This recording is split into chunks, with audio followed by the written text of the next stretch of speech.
Go so loud. You're so Awesome. loud. All right, ready? Mm-hmm. 3, 2, 1, go. All good? Yep. Lovely. Hi, Kate. Hi, Dom. How are you?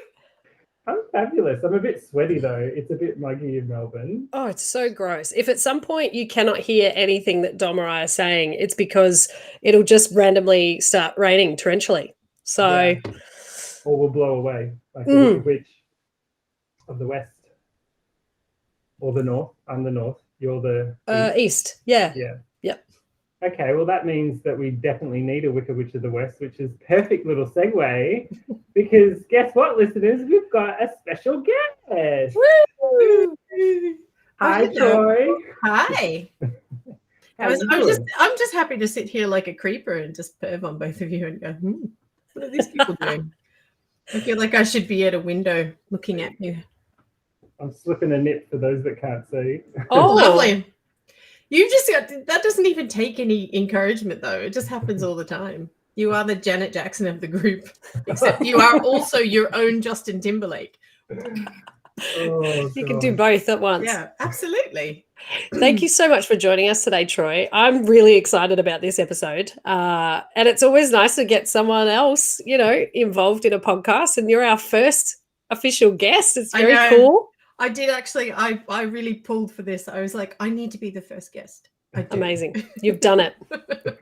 Yeah, we didn't invite her. She just rocked Achievement unlocked. I found the link and I joined. That was it. She hacked the mainframe and now she is. Yeah. Well, Keanu Reeves does look exactly like my brother, which caused a lot of childhood trauma. But yeah, so obviously that's my connection to the Matrix. It's a bit sideways, but that's okay. Mate, if there's one thing that we appreciate here is going sideways, because that's literally the only direction we operate is just wherever. Like a crab crawl. Yeah. It's right. Just like it's Willy Wonka's elevator. It can just fucking go anywhere. You don't know. There's no floors. There's just sky. Yeah. So it's just your own thoughts. Yeah, absolutely. And speaking of thoughts, what's the topic that you are going to be sharing with everyone today, Troy? Well, I figured that because we are in the season of the claws, the big guy in the red pants. No touch shaming, by the way. I'm just saying pants because it's likely that at least 2 out of 3 of us are not wearing any. I'm the good one. Thank you. So I'm going to be covering something a bit more seasonal, but obviously because of the type of podcast I'm currently guesting on because I have lots of guest spots on podcasts, obviously, it's going to be a seasonal, scary seasonal.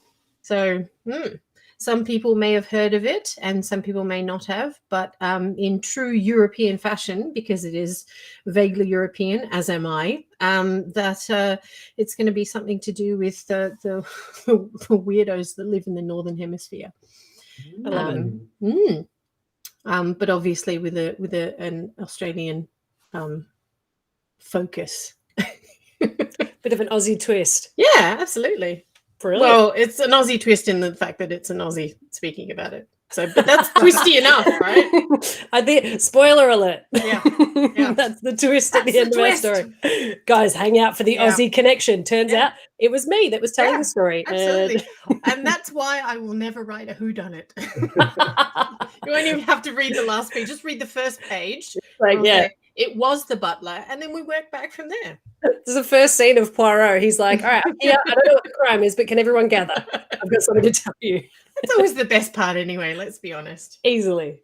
I think this is a great topic, actually, because Kate and I have this habit of, or there's a trend that I'm starting to see now, Kate, let me know if you agree, but we seem to really focus on things that seem very fine and sweet and normal and innocent on the surface, but have this really dark twist once you dig deep. And I mean, there's nothing more sweet and innocent than Christmas. So, and to be honest, Absolutely. I'm not a huge Christmas fan, so I love the idea of doing something evil and dark and scary.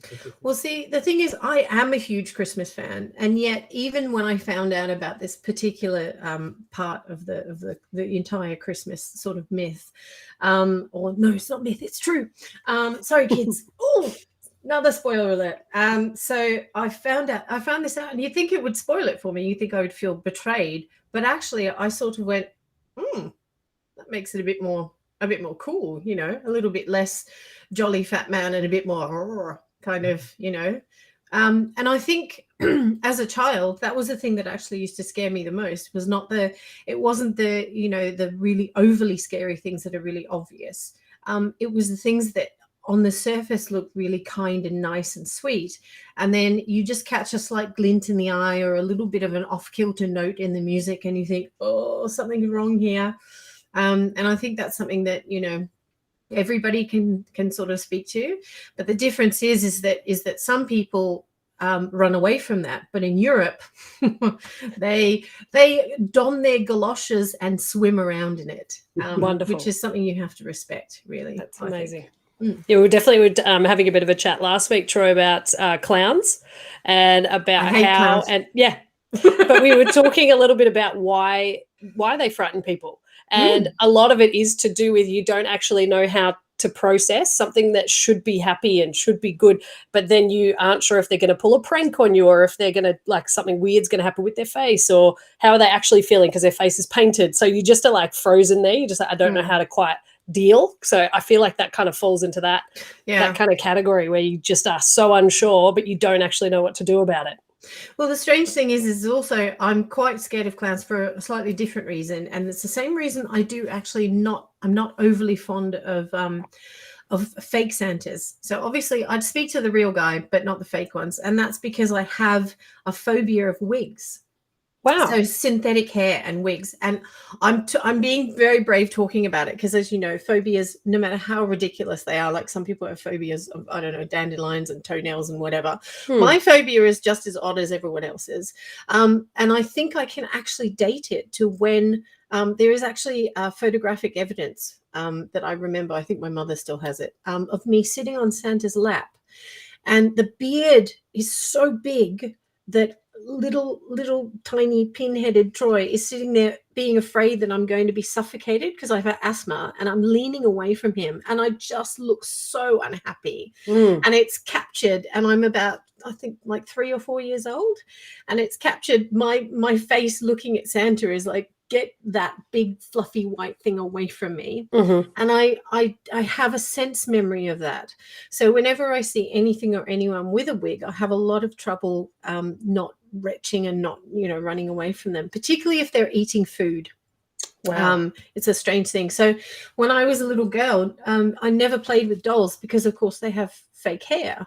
And if I ever went bald, I'd just have to own it and like shine that cue ball up, because there is no way a wig would be touching my head. And I know that I love Dom because I have hugged him while he is wearing a wig. There you go. So it's sort of a strange Christmas time, and Santa Claus and all those sorts of things are sort of a strange mixed bag of of nausea and happiness for me anyway, as they probably are for everyone, but that's probably got more to do with eggnog and eating too much food. Yeah. Well, I'm excited. Let's get into the story, because there's nothing scarier to me than Santa too. So Krampus us up, please, Lucky. Yeah. So the big reveal is not really a big reveal, really, but there is a figure in Eastern Alpine, Central and Eastern Alpine folklore, that Santa is not the only visitor during December. And there are a few different types of visitors that can happen, and a few different sort of really ye olde folklore type of versions of Santa Claus. But the most interesting one is that Santa Claus is actually part of a duo. So he's the good side of a coin, which is flipped throughout the year. And the naughty children don't get to see Santa. The naughty children get the anti-Santa, which is Krampus. So if you look at any of there's not a huge amount of information that's been kept about Krampus. So it's not really known in outside of European kind of, it's that sort of word of mouth kind of folklore. So it's the really nitty gritty wrath of God kind of stuff, but like old pagan God. So when they really meant it. And way more yeah, interesting. he basically, he's responsible for really horrible things. And it's celebrated in many different parts of Europe. It's actually celebrated probably more than the whole mistletoe and mulled wine and all of those cheery, happy things. They really lean into it, which I said is, well, like I said, I really respect that. I was like, go. Oh, excuse me while I have a coughing fit. Anyway, so I am going to have a coughing fit. Oh no, we can fill. That's all we do for our usual Please podcast. do. I'm going to mute myself for a second. It's going to look hilarious on the video. I would love. I'm sure Troy can probably talk to this because Kate and I, we usually always bring this back to pop culture. I wonder if there is a Krampus movie or TV show out there. Oh, surely. It made me think immediately of Big Mouth, the animated series. Yeah. They did a Christmas episode in their most recent season. And yeah, I don't know that they called him Krampus, but it was definitely a like that character where, yeah, he collected children's teeth and made necklaces. And I don't know if that's what Krampus does, but I guess we'll find out. I was about to start talking again, and then I realized I have to go and get my inhaler. This is so awkward. But hey, here we go. Welcome to the life of being asthmatic. That's it. It ain't easy being wheezy.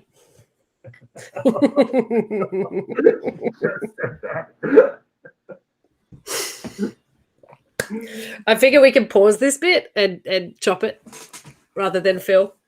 Yeah, that's totally fair. This is for those that watch the YouTube channel, you're getting exclusive content here that is not going to be released to anybody else. You get to watch me eat cheese. What can I put in my mouth? I think I've got a bit of a Bradley Cooper hangover vibe with my hair today. That's who I'm vibing. That's good. The blonde. Yeah. And she's back. Welcome. Are you okay? Oh my God, it's so awkward when that happens. And I can feel it happening. I can feel it coming on. And I think, oh no, not now. Been fine for hours. As much as we would like to frighten our listeners by having a death live on air, we prefer it not to be, It was Krampus. It was Krampus. Krampus got me. The spirit of Krampus is coming for you. Because I was talking about it. So obviously I'm not European enough to speak of it. The amount of times that we've absolutely butchered Russian culture, I'm surprised we're still standing. I must admit, I do really enjoy the pronunciation, and I'm going to do air quotes, pronunciation of Russian names. The worse that you pronounce it, the better it is. Absolutely. So really just lay into it. Just go for it. Absolutely. Lean into it. I did actually, when I first started learning French, and I'm not name dropping because I still don't speak French. I was told the most useful thing I was told by my French teacher was if you can't remember a word, just say the English word, but with a really cheesy French accent, and chances are you'll be quite close.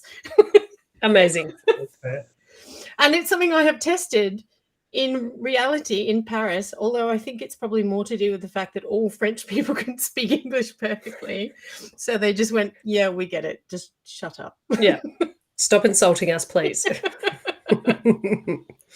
All right. I don't know where you were up to. Right. So I was in the process before I started having an asthma moment of telling you about Krampus. So I'm gonna lay the foggy exterior feelings for you, a bit of background.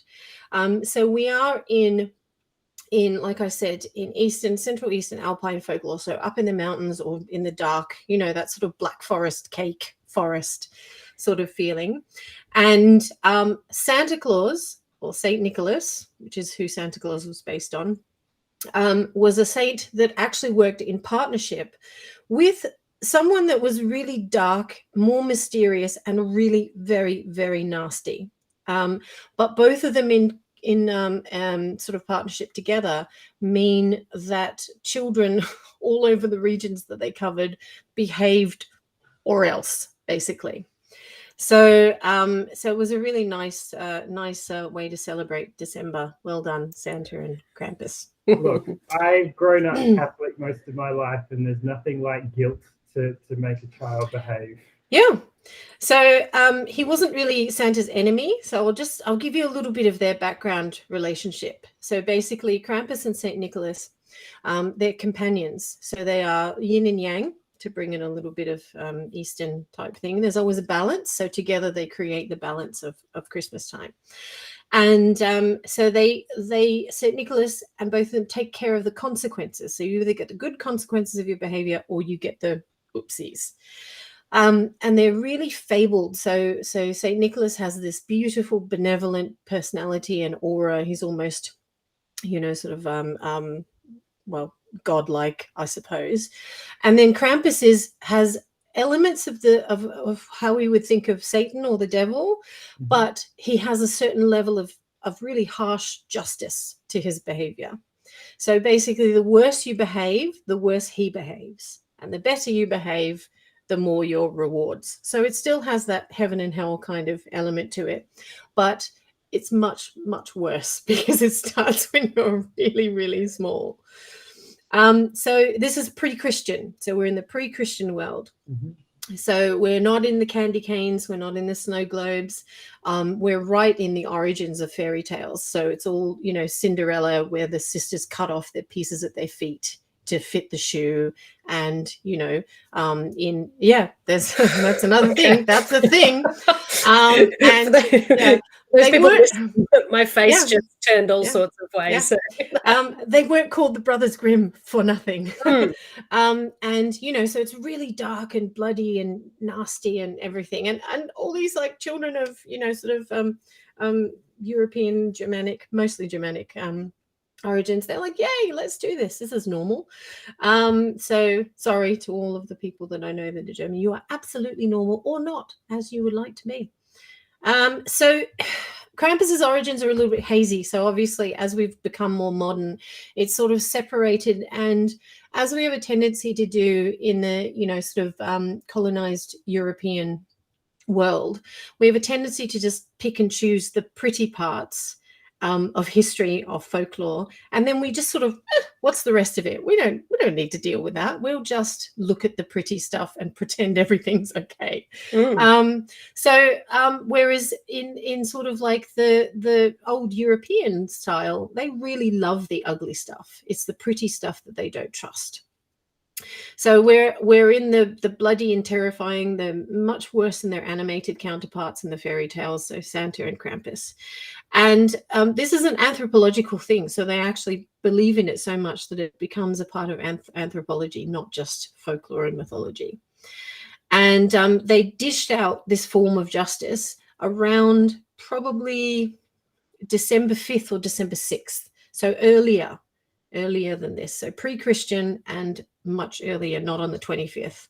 I didn't actually research where the 25th comes from, but it actually has nothing to do with Jesus and nothing to do with pre-Jesus. So I don't really, maybe everybody was free that weekend one year. I don't know. I don't know. If anybody does, write to not me, because I won't be here and I won't have to deal with the consequences of that comment. We don't deal with the consequences either. We just put them all in the trash. So yeah, absolutely. So write in and it'll get thrown in the trash. Hooray. So festivities would begin on December 5th. So that's Krampus Day. Yeah, December 5th. St. Nicholas's Day is actually December 6th, and that's actually still a thing. That's a St. Nicholas thing. And that's sort of more traditional parades, happy, popcorn, joy, hug the kids. Krampus Day, on the other hand, a little bit different. So St. Nicholas in charge of rewards, Krampus in charge of punishment. And when I say punishment, I really mean punishment. Like, I wonder if there's like Krampus porn or something like that. Oh, absolutely. People that love Santa and Christmas and get into it's that. The internet. They want the kick. Everybody's horny. Yeah. So true. When I'm talking about Santa, I tend to No, I'm not even going to finish that Yeah, thought. that Never will mind. make sense because Krampus has. Oh, never mind. Ah. Nobody I got gets it. me. Dom gets me. Yeah, Dom gets you. Anyway, moving on. So they would begin the festivities. They visit the houses. So Krampus has all the same powers as Santa Claus. So he can get into your house. Yeah. He knows all of your behavior throughout the year. He knows. He just knows. So if you think about the modern version of that would be the naughty and nice list. Yeah. The thing that Santa has to check twice. Well, in the olden days, he only had to check the nice bit. So he had to take care of the nice bit. Krampus is the naughty bit. All Except Krampus's bit was not naughty. It was much worse. Oh, I'm so screwed. Yeah, I could fit the good stuff on a post-it note, and I think my naughty list is more like a big old fat book of shit. Just like, good luck, Krampus. I hope you're really literate because you're gonna have to know a lot. Exactly. I think it's tough. So for the sake of argument here, let's say, because I'm looking at two different people and they look quite different, let's say, Dom, you can be the Krampus child, and Kate, you can be the St. Nicholas child. Thank you. So on December 5th, Krampus will be visiting Dom.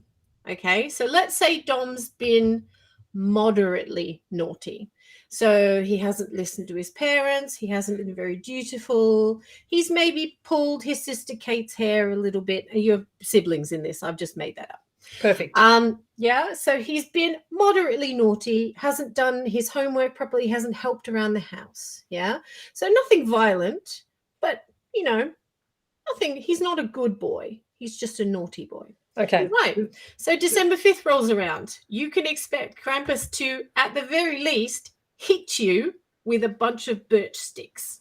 Oh. So you get to be beaten. Now, the reason I say that, and you'll see I'm segued fantastically, is that would probably make Dom happy if he was hit with birch sticks. It's the first thing that popped into my head. I was like, where's the punishment part? Yeah, so it's punishment, but is it really? So if you were to dial that naughtiness up just a little bit more, and he was to, get into fights, do worse things, that sort of thing, the punishment, the consequences for that are actually a lot worse. Okay, so poorly behaved children got hit with birch sticks. So some theories say that you just got birch sticks put in your shoes outside, because there was no coal in this scenario. There was only birch sticks, and then the opposite, which I'll tell you in a moment. So you put your shoes outside, and Krampus and Santa would fill your shoes with what obviously everybody had one pair of shoes. We're not talking about which pair of Nikes do I put the birch rods in. I don't know. Yeah. So one pair of shoes each. You get the good stuff in the good shoes and the bad stuff in the bad shoes. So birch sticks. But in most stories, Krampus is violent. He's not just, meh. He's really into what he does. So he'll hit you with birch sticks. If you're a little bit worse, it can get worse than that, because he also has a sack. But his is made of wicker or I think birch rods, like weaved. And you'll get put into that. So he'll kidnap you. He'll take you away because you're a burden to your poor family. And where will he take you, I ask? So if you've been more than moderately naughty, a bit worse than that, you'll get taken away. And he may just throw you in the freezing cold winter river.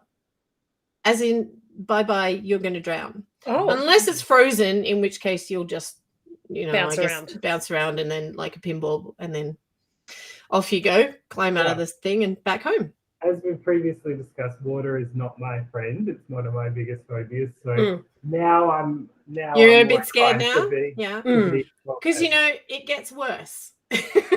Perfect. So you could get thrown into this sack. And obviously, like Santa's sack, it's very magical. So it can fit lots of naughty children from all around the world. And you get thrown into the freezing river where you drown horribly.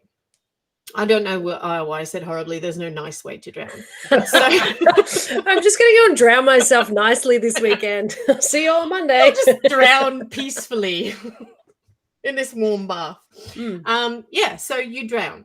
So if you were a little bit more naughty, now I would think you would have to be really, really, really naughty in order to deserve this last one. But actually, not really, according to Krampus. So the naughtiest children were actually put into the sack, and then they were taken to hell. So hell, because there was actually an underworld that was called hell previous to the Christian hell. Yeah, we're familiar with it. Kate, Yeah. Kate was one of the first residents, actually. Yeah, absolutely. So, Kate, right next to your house, on the left with the burning tree, that guy screaming that's hanging off it. Yeah. Ask him next time you're down there, and he'll let you know where the Krampus kids are, because they're all suffering in hell. Perfect. Okay. Yeah. I mean, that seems reasonable. So we go from just giving you a tap with some birch sticks. We'll chuck you in a pond. It's not a tap. It's okay. So we're going to full blown. We're going at you with the birch sticks. We'll toss you in a pond, or you go to hell. Yeah. That's where we're headed. Yeah. Birch sticks, drowning, hell. Okay. That's our little downward staircase of pain, according to Krampus. Yeah. Okay. Now, St. Nicholas, on the other hand, now you would think, like when I was reading about this, I thought the thing that actually frightens me is not Krampus, is actually St. Nicholas. Because for me, the people that are actually complicit in this kind of thing are actually far worse than the people actually doing it. Yes. Because Krampus knows who he is, or who they are, I should say, because Krampus is a pagan god, so obviously no gender. So Krampus knows who they are. That's it. They just do what they do. Punishment, that's what I do. Whack you with a stick, I'll drown you, or I'll take you to hell. That's my job. And then I go home and have a lovely cuppa. Whereas St. Nick professes to be this lovely, benevolent, grandfather-like figure. And yet he's right there with him. He doesn't just turn up on the 6th and do his bit. He's with Krampus. He's just okay with it. Oh, little sidekick action. Yeah. So they swap. This reminds me of like Shitbag Steve and stuff like that. These people that don't actually do the naughty, but they're just there along for the ride. Yeah. So I mean, I listened to some of your other episodes, and I think what always struck me, particularly about that one about the poor girl that was kidnapped from hitchhiking, I was horrified by what the person that actually hurt her did, but I was more horrified by the person's wife who lived with that and witnessed it, and it took them however many years to garner enough empathy through their own trauma, fair enough, but to actually help. And it was really sort of based. So you sort of have that thing where you're like, it's that really fine line between being frightened of something that's coming at you that you can see. Because Krampus, believe it or not, I'll describe what he looks like, or what they look like, but he's very scary. And in the background, if you can see, what gives me chills is if you can see this kindly grandfatherly like figure in the background, just smiling away while someone's being drowned or being taken to hell, and going, yeah, I'm cool with that. Yeah. No, that to me is actually frightening. That's terrifying, because that's who you'd be looking to for help. And you'd be like, there's no help there. In fact, he's cool with this. Oh, wow. So how creepy is that? Yeah, that's worse. Yeah.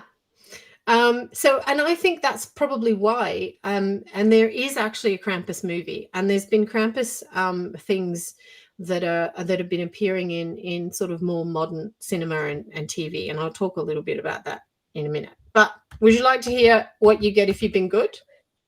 Yes. It ain't a jetpack or a Ferrari. We're in pre-Christian times, so what you would get if you've been good, firstly, you wouldn't get drowned or dragged to hell. So bonus. That's a bonus. I like that as a gift, personally. It's the gifts you think of, you make them yourself. So they're the ones that really, really help. So you would get some dried fruit, or you would get walnuts. Yeah. Okay. Or you would get a little bit of chocolate, only a little bit, but not like a full-on lint, sort of like seasonal festivity in your face dive in hot chocolate. You'd get like that's old chocolate, which is like this. Yeah, which is this like chocolate in really olden times. Chocolate was really bitter. It tasted a little bit more like if you were to eat coffee out of a tin. Great.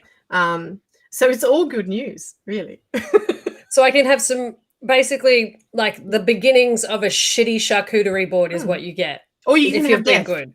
or It sounds eternal like torment. scrogen. It is scrogen. It's scrogen. Mm. And It's- there's our chance to educate our listeners on some Aussie fucking language. Thank There you go, Perfect. scrogen. Mm. And for any potential, sort of people who want to sponsor, if there's a maker of scrogen. Yep. is there? Or if there's any company called Scrogen, or in fact, Scrogen. if there's any kind of product or anything. It's only just occurred to me that word itself, if you look at it as just It's a word. so close to just, Oh. it's super pervy. It's just a pervy It word. absolutely makes me think of Yeah. testicles, like without a shadow of a Because doubt. it sounds like scrotum. It does. I did Except not go it there. sounds worse. Oh no, my scroggins. Oh, so zip hot. my scrogging up in my head. Put some cream on that scroggin. Ooh. Looks red. My scroggin's a bit sweaty. It does. Actually, it is. It looks a bit red. Get some scroggin powder. Oh, yeah. Isn't that Goodness weird? me. We digress from talking about murdering children into Yeah. scrotums. That's the great. path. That is the path of this Yeah. pod. Is there Yeah. is no correct thing to talk about. We just let it go and see where it takes us. Yeah. Anyway, we're going to continue the meandering path. Are you ready? Yep. I'm ready. All right. So, like I said, Krampus has all of the same powers as Santa. So that means he also can do things like fly, and he also has bells. So he warns you when he's coming. You can't do anything about it. That's but even you'll worse. be warned. Yeah.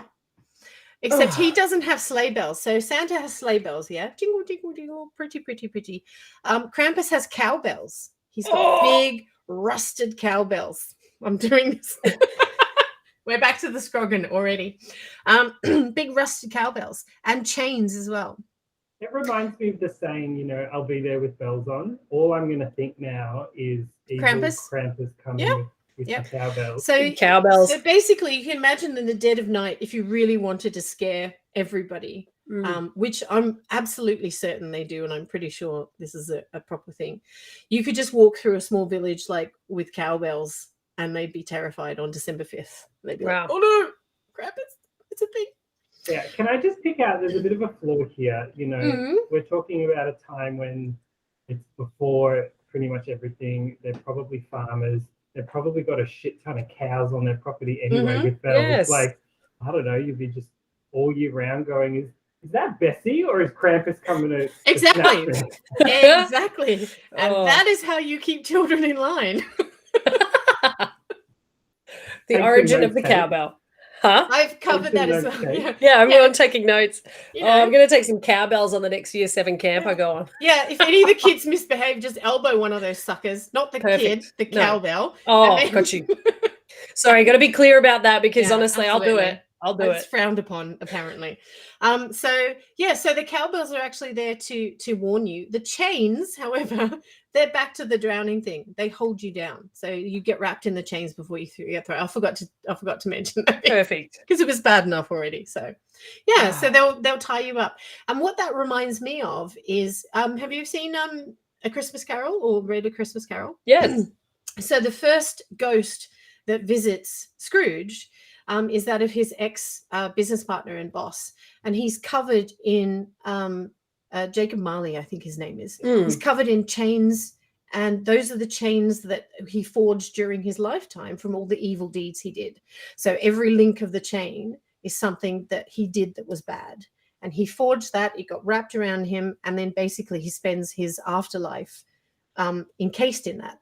So that's the other thing. The kids that get dragged to hell, they're covered in the chains as well, so they stay in those. So each time they did something naughty, I'm assuming they wrap the chain a bit tighter. I'm really extrapolating here, but it's scary stuff. Please do. Facts really aren't that, like, it's Yeah. not that integral to our Yeah. show. It just, You know. whatever you say, we take as fact, and our listeners will do so as well. So please. Absolutely. Why ruin a good story with the truth? Exactly. Who needs that? So Krampus, here we are in the dark of night, December 5th. Krampus, cowbells, chains, terrifying, more terrifying Santa, la-di-da in the background. Hooray, hooray. Get those naughty kids out of my way. So on December 5th, I can put nuts in their shoes. 6 Sorry. Just going to put some nuts in your shoes, kid. It fills their shoes with some dried apricots and a handful of nuts. Yeah. Merry Christmas. All I could think of when I read that was some poor kid has been good all year and they just get this squelchy, uncomfortable, like they go out to play in the snow and they're like, what is in my shoe? Oh my God, my Converse have been scrogging. Is this trail mix? It's scrogging in my shoe. Oh man, scrogged again. Yeah, and that's all they get. That's it. No death and an apricot squished to the bottom of their sock. So yeah. So if the child, oh sorry, I'm looking at my notes here. So so many bad things. Yeah, so they visit the houses December 5th, December 6th. Okay, so how did all of this stuff get to modern times? Yeah.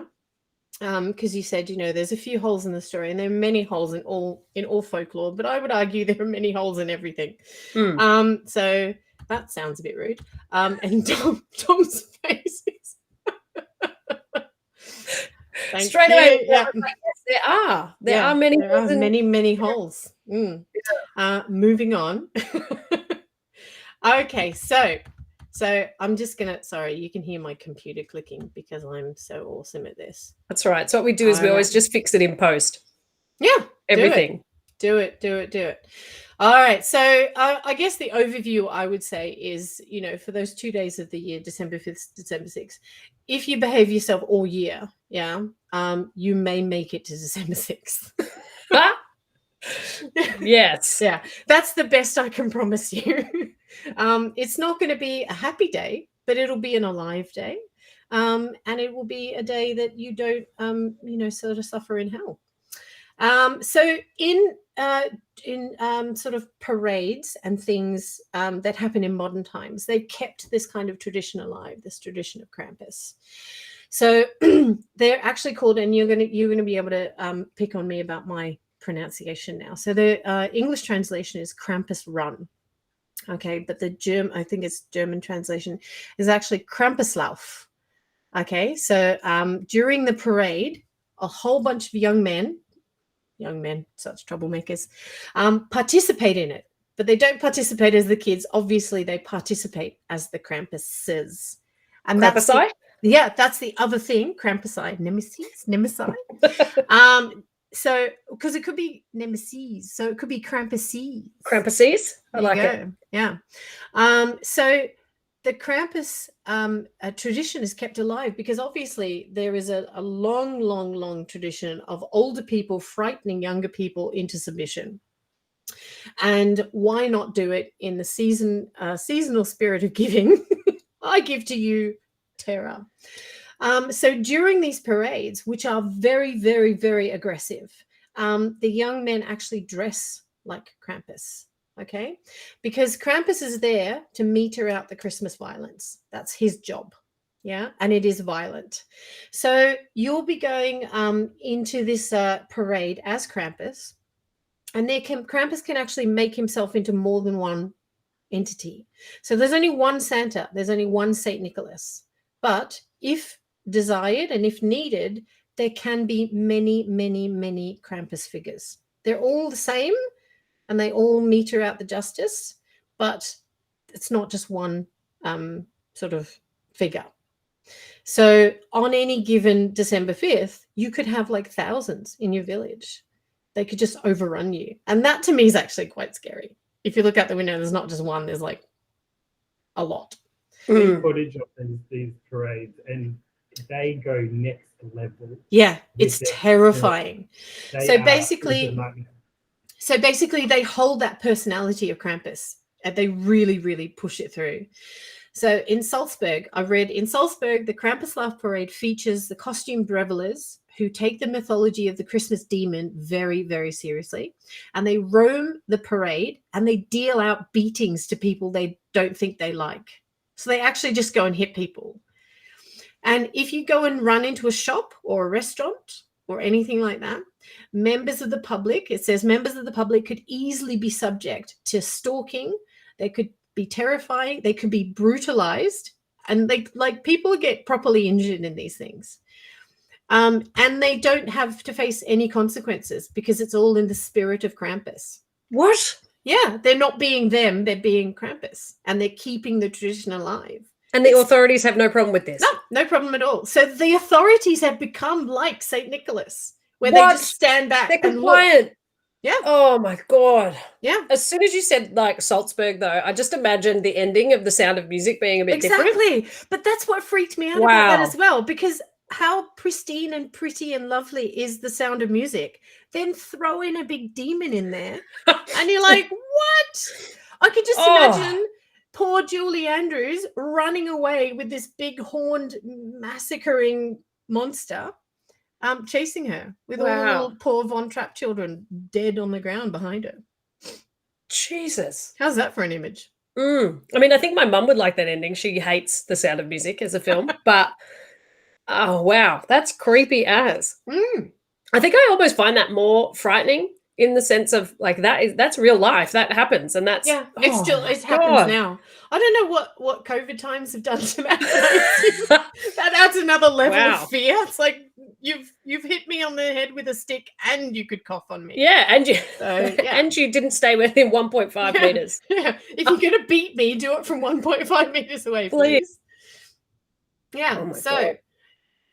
And actually, I should say, there's the Krampus run in 2008. So there's a place in Austria called St. Johann, maybe, I think. There was more than 1,000 Krampuses running in the parade. Yeah. What? And they are terrifying. Oh. Can you imagine more than 1,000? And there was I've actually written this. I'm actually going to quote myself because I was quite proud of this sentence. I said, during the Krampus run of 2008 in St. Johann, Austria, more than 1,000 Krampuses participated, meaning there was a solid grand worth of bestial crazy roaming the streets that night. I was quite proud of that sentence, actually. I like it. Very good. Pat on the back again. So it's pretty terrifying stuff, but I thought it was quite interesting how the authorities have sort of become, the protector is still complicit in this kind of thing. Jesus. Yeah. So the thing is, I was going to describe Krampus. So he's generally speaking, he's probably about 8.5 feet tall. Perfect. Yeah. He has really, really big horns. Back to my joke about being horny. It was very funny. It was very funny. So I have a petrifying need for approval. Can you tell? He's got really massive horns. Usually they're presented like goat horns or like buffalo or those big Highland cow horns. They're really big. So like old school. So not pretty horns like you would get. When you have like a sexy devil costume or something, or an impish devil costume. He's got terrifying, can skewer you to a wall horns. And he's covered in really shaggy black or stop fanning yourself, Dom. Don't hurt skewer you to a wall. I know. I had no idea that every time I speak I sound homoerotic. I have no idea why. I think it's I have a gift and don't you shame me for it. I have a latent talent for being rude, I think. I love it. So he actually is quite terrifying. He's covered in like this shaggy sort of black, brown, sort of matted fur. Which is a really interesting contrast here to the image of St. Nicholas, which is pure white. His beard is often described as being pure like snow, or the word pure gets thrown around a lot. And for me, that's always been, sort of hard to believe, because if a man has lived to being about 85, he ain't pure. So I'm sorry, life experience just leaves you tainted. There I go again. So yeah, that's what he looks like. He's terrifying, big, shaggy, goat horned beast man.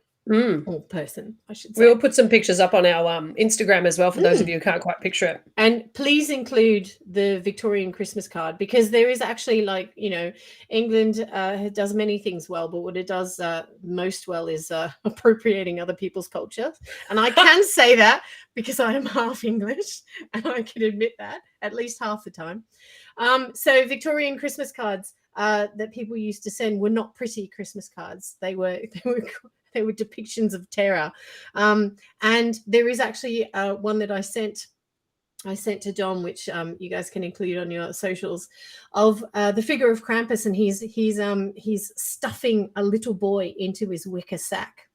And next to him, sitting on the floor, this is the scary bit, next to him sitting on the floor is, an outwardly quite attractive little girl, I suppose generically Aryan style attractive, like she's blonde and she's got white skin and peachy cheeks, and she's holding a little bowl of fruit. So obviously she's the good girl, Oh. And the scariest thing about it is the way she's looking at the little boy who is currently being stuffed into Krampus's, sack of doom, to either be drowned or get taken to hell, obviously her brother. And she's just looking at him as if to go, finally some justice, you little bugger.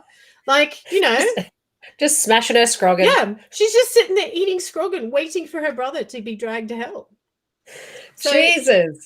So in that picture, she's actually the terrifying element. If you just look at the little glint in her eye, that's what I was talking about, because I can imagine Santa has that same little glint in his eye where he's like, that's a bit less scrogen I have to carry because of you, so more for me, which is probably why he's so fat, because he eats all the scrogen that got taken away from the naughty children. Mm-hmm. Yeah, too much chocolate and apricots. He'll have terrible wind. So that's why he's got a big tummy. Just he filled does. with gas. It's all just trapped wind. He just needs a Tums. He just does. Give him a little Tums or some corn. Shout out. Yep, shout out to Tums. Yes, Tom. Any kind of product, we're just shout out to that company. Yeah, I'll say that again. He needs a Tums. And next year their campaign's going to be, Santa. Where's my Tums? Have you got the Krampus?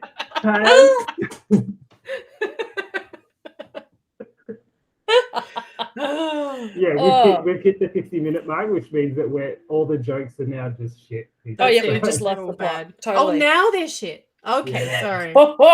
Yeah. Got him. Oh, that was to me. It was mostly to me. It was just self-critical. Really was. No way. I loved it. So back to the 17th century. There we go. Yeah, 17th century. So when Krampus and Saint Nicholas first arrived, Krampus is actually older than Saint Nicholas. So in terms of the partnership, Saint Nicholas is really piggybacking onto the Krampus myth. So Krampus is actually, oddly enough, when he takes the children to hell, what he's actually doing is he's taking them to go and see his mother. So hell in Norse mythology is actually a person, an embodiment, a woman. So Krampus is taking the children to be punished by their own mother. So hell was actually named after this mythological figure, except it's Hel, not, I don't know why in Christianity and Catholicism they added an extra L. Who knows? What the L? So I told you the jokes are getting worse. So Hel presided over that underworld. And then she is said to be the daughter of Loki. So shout out to a certain movie company if they want to sponsor. Yeah. Yeah. Hit us up, Paramount. Yeah. Name dropping. I didn't want to say the M word in case you got sued. Oh, good point. Yeah. But you said the P word, so I was trying to think of any other company that wasn't the M word one, to make another really shitty joke. But I was just gonna say Marvel. Oh, your cough's back. Yeah, it is back. Oops, asthma. So the tricks. Loki's a trickster. Yeah. So obviously his daughter got a bit worse. His grandson worse again. So it's an interesting sort of family tree. I never knew that part of it. That's really, really, I find that, jokes aside, that's really fascinating. Yeah. It continued on, and I imagine a lot of people that are interested or have heard of Krampus, I'm sure everyone does an episode on Krampus around this time of year. I wonder if they picked up on that connection, which is actually really cool. Yeah, so basically the mythology around Krampus is actually much stronger than the sort of mythology and anthropology around Saint Nicholas. So Saint Nicholas was a real person. Probably not, like the figure of like many other religious figures. They probably derive from just an ordinary person, and then obviously, as the years have gone on and on and on, it's been rehashed and rehashed so many times that the ensuing story has nothing to do with the original person. But strangely, the mythology around Krampus is kept fairly consistent, despite the fact that it really wasn't overly advertised. So he never went into, sort of like the Coca-Cola kind of, because the original Father Christmas was a woodsman. So he dressed in green. No woodsman would dress in red. So the red actually came from the Coca-Cola company. Shout out to Coca-Cola. So yeah, that came, shout out, no Coca-Cola. We're more of a Pepsi podcast. Yeah, absolutely. Taste of a generation. I'm just trying to picture. Sorry. You probably will have to edit that out, actually. I'm just trying to picture now like a Coca-Cola ad with Krampus. Like it's like going to be one of those like bad 80s like video game that's ones. the thing. You want Pepsi because Pepsi can have Krampus and Coca-Cola can have Santa. They can fight each other. See? Amazing. Oh yeah. I'm Krampus. Get some Pepsi in you. I'll drown you in a lake. Yeah, like see, that. and all Santa has is bad gas. So Krampus really predates Santa, so Saint Nicholas, yeah, and he's actually got obviously sort of purist elements that really hold true all the way through the centuries, and even to the point where now people find it's an excuse for absolute violence on people and no consequences needed, which I find ironic because he is all about consequences, and yet if you dress up as Krampus, you have no consequences. So anyway, a little bit further along. I know, damn the patriarchy. It's all their fault. So further along down the line, so we come forward, several centuries, and we're in the mid-1930s. Yeah, and Austria, which is one of the heartlands of, where Krampus is kept alive, it's under fascist rule. So Krampus actually takes on another element here. So Krampus being pagan is a problem because fascist rule is sort of really severely controlling and very, very Christian. So he's seen as being anti-Christian because he operates outside of all of the overseeing, all of the governments, everything. So he's beyond, reprieve, beyond reproach. So he's actually seen as being socially democratic, which I find really, really funny. Wow. So he's actually seen as a social democrat. So he's seen as representing those ideals. So I'd like to find some social democrats and go, how do you feel about birch rods and drowning? And children? How do you feel about those three things together? And what's your mum's name? Helen. Ooh, Helen. Is she shortened it at all? Yeah. Does she ever think about, Helen? Really needs one L. Yeah. Are there any Lokis in your family?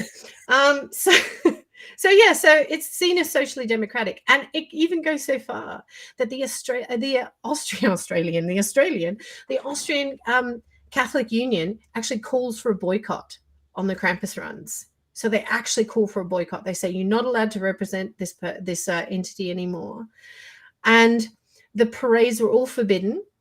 They were cancelled. They were all forbidden. And even if you wanted to play St. Nicholas, so if you wanted to be Santa Claus during that time of year, you had to be approved and licensed by the city.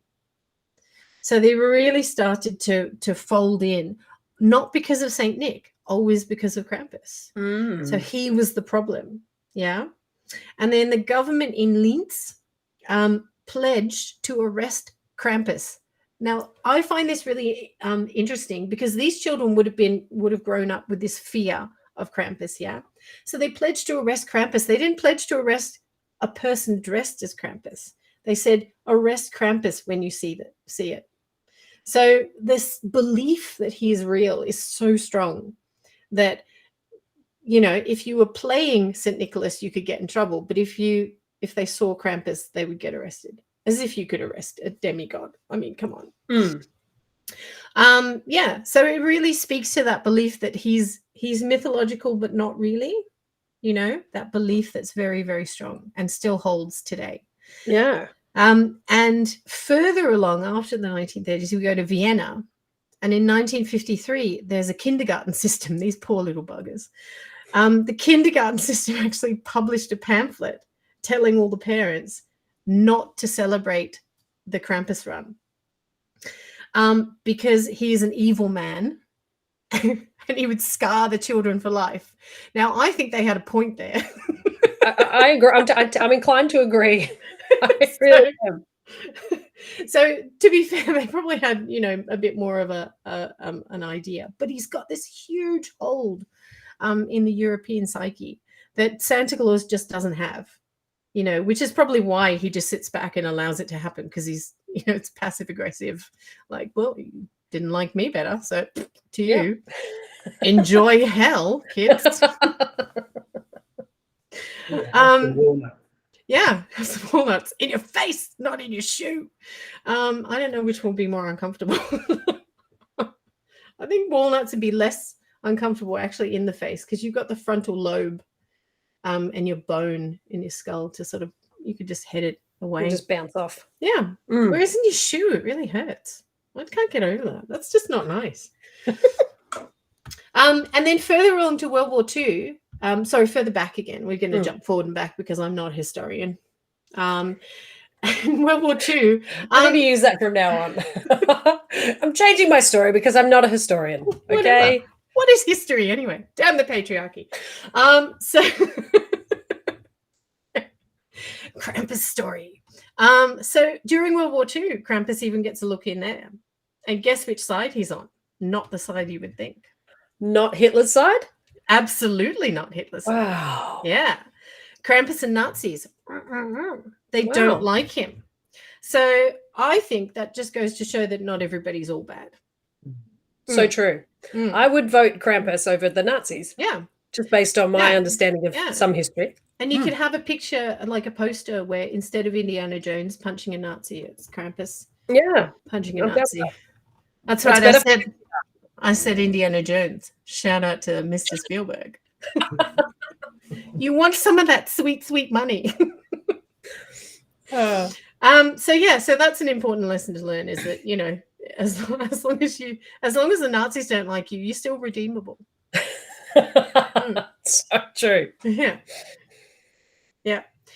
So on December 5th next year, because we've passed it, let's face it, then maybe remember to listen for cowbells. That's it. Because they may be ringing, and if so, you're in a bit of trouble. Bring your shoes inside. Ooh, damn. Yeah. Or put your shoes on and run away. Other excellent advice. See, we never leave our listeners without some form of advice on how to survive these stories.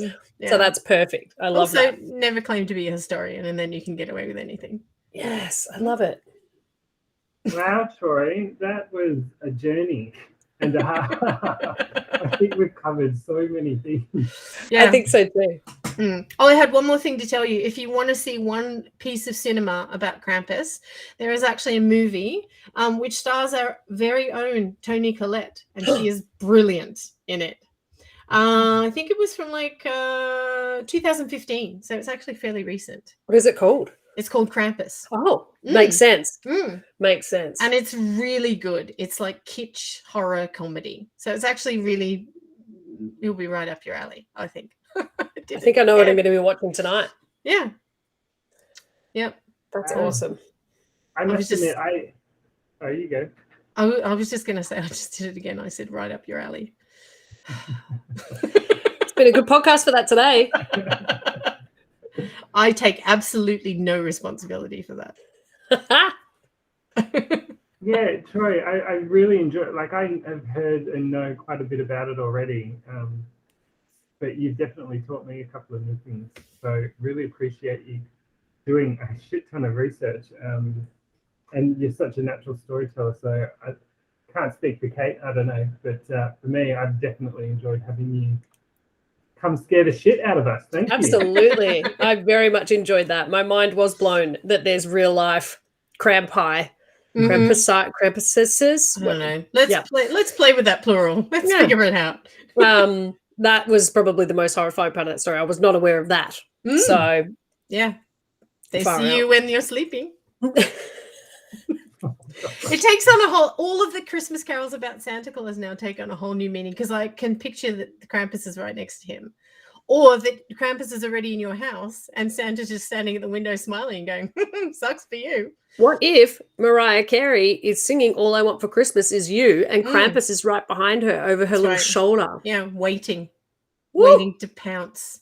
Do you know what I thought of when you were describing all this birch strappings and the basket? It reminded me of the fact that Diane Taranto owns a hell of a lot of fucking wicked furniture stuff. Yeah, maybe she. No, I'm not going to even insinuate that, because she'll be so. She'll be so upset with you. She'll be like, "How dare you talk about my wicker? Why don't you? You've got to at least mention the blue and white china." It's the important but silent sound of Dominic backpedaling. Well, there you go. I just gave it a sound. That was great. Thank you. I'm so excited that we did this episode. This was a bit of a last-minute choice for us, but it was the right choice. And this should be coming out on Christmas Eve for all of the listeners. So, Christmas Eve is the new December 5th, kids. So amazing. Thanks for joining us. Kate, did you learn anything? What's the one thing you've learned this episode? Look, I think the one thing would have to be, I want to see that remake of The Sound of Music, where there's 2,000 Krampuses running up that mountain at the same time Julie Andrews is spinning and singing. Yeah, you can just see them in the background like a horde of zombies, but faster. That would be sick. So I want to see that. Are alive. Yeah, you won't be for long. Okay. The hills are dead. Got him. Yeah, I really enjoyed that. I'm definitely going to check out that movie, because there's something. It's so good, and it's got a super creepy ending. That's all I will tell you. Excellent. And you don't see it until the last minute, and then at the last minute, when you're all relieved, it gives you the little ending, and then it goes, oh, great, perfect. I mean. All right, well, we should do a little bit of housekeeping. If you're listening to this episode on Christmas Eve, you are getting a special sort of invitation to write in and send Kate and I some questions, because Kate and I will be doing an in-person episode to celebrate the end of the year. So if you've got any questions from all the, I think, 9 or 10 episodes that we've done so far, please send them in to us and we will feature you in the podcast. That's it. So please do that. Absolutely. Troy, do you have any like favorite episodes or anything you remember from any of the episodes so far? I've always been very fond of Egyptology, so I really enjoyed the Egypt episode, and I really also liked, but I didn't like the Russian dolls one. And I'm not picking. Egypt was yours, wasn't it, Dom? And was the Russian dolls. That was you? Yeah. Yeah. Okay, so I did pick one from each of you. You did. Oh, we won't be bothered that. We won't be bothered that I'm way. incredibly accidentally diplomatic then. No, but I really like those. But Russian dolls, like if I ever walked into a house, and I work with the elderly at the moment, so I do often encounter very creepy China dolls. I just find that just terrifying, even if it's just dolls. Like just a doll. Like if I was to look behind, if you wanted to scare me, you could just, up the back of my chair here have a little doll head, and I probably have a heart attack and die. So I really enjoy those two. Egyptology I really love, because when I was a little kid, I did actually want to be Indiana Jones. I was smashing those gender stereotypes. I was like, I could do that. Absolutely. And I was a bit older. I actually had a fedora. I was the oddest of odd children. I actually had a fedora, a little kid walking around with a grey fedora. That's so cute. I can do this. I just need the whip now. It's fine. We can do this. Perfect. I'm sure if you ask Dom, he might have a whip you can. Yeah, not that kind of whip. No. I was going to say. We should wrap up. Troy, I know that you are working on a little podcast at the moment yourself. So do you want to do a shout out? Can I spruik? Please plug away. That's another Aussie word, isn't it? Spruik. Spruik. Yeah. Spruik. It's another S word. We're fond of S words, aren't we? Scrogen spruiks. Yeah, scrogen. I'm going to spruik my scrogen podcast. That's going to be our next podcast name, Dom. Scrogen. Scrogen and a scrogen. Yeah, I am. As you can probably tell, I meander quite a bit, and when I'm on my own, it gets worse. It doesn't get better. So I'm actually launching a podcast called "Today Is My Lucky Day" because my Chinese name is actually Lucky. It's actually Lucky Vegetable. There's a story to that, which you'll hear if you tune in. So yeah, it's not quite launched yet, but it's coming. It's probably about a day or so away. Amazing. And it'll be on all the regular bandwidths. Is that what we'll be sure to we'll make sure that we promote it and pop it on our page as well. Hooray! But thank you so much for joining us. We really appreciate it and putting in all the work to tell us your story about Krampus. You are most welcome. All It's right. been my pleasure. Have a great rest of the day. Bye, guys. Merry Christmas. Merry Krampus. Have you been getting really bad Krampuses lately?